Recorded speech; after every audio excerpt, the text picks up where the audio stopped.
Doctor Meena Trivedi, Ayurveda consultant, Porbandar.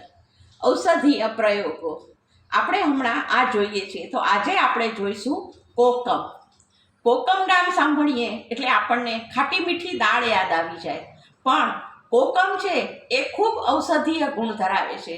તો તમને એની ખબર છે? તો આજે આપણે કોકમના ઔષધીય ગુણ જોઈએ. કોકમ છે એ પણ કાચા અને પાકા બે પ્રકારના મળે છે.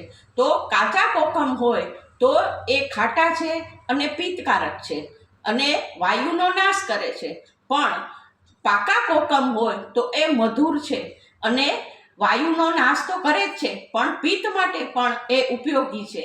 આમવાર એટલે કે જે સાંધા જકડાઈ જાય છે એમાં પણ કોકમ, આપણે પાકેલા કોકમ ઉપયોગી છે. આમાતિસાર એટલે ડિસેન્ટ્રી, એની અંદર પણ કોકમ ઉપયોગી છે અને ખાસ કરીને હૃદય રોગમાં પણ કોકમનો ઉપયોગ આપણે કરી શકીએ છીએ. તો અત્યારે તો ઠંડીની ઋતુ ચાલુ થઈ ગઈ છે, તો ઠંડીમાં જ્યારે હાથ પગની અંદર ચીરા પડે છે ત્યારે કોકમનું તેલ લગાડવાથી ફાયદો થાય છે.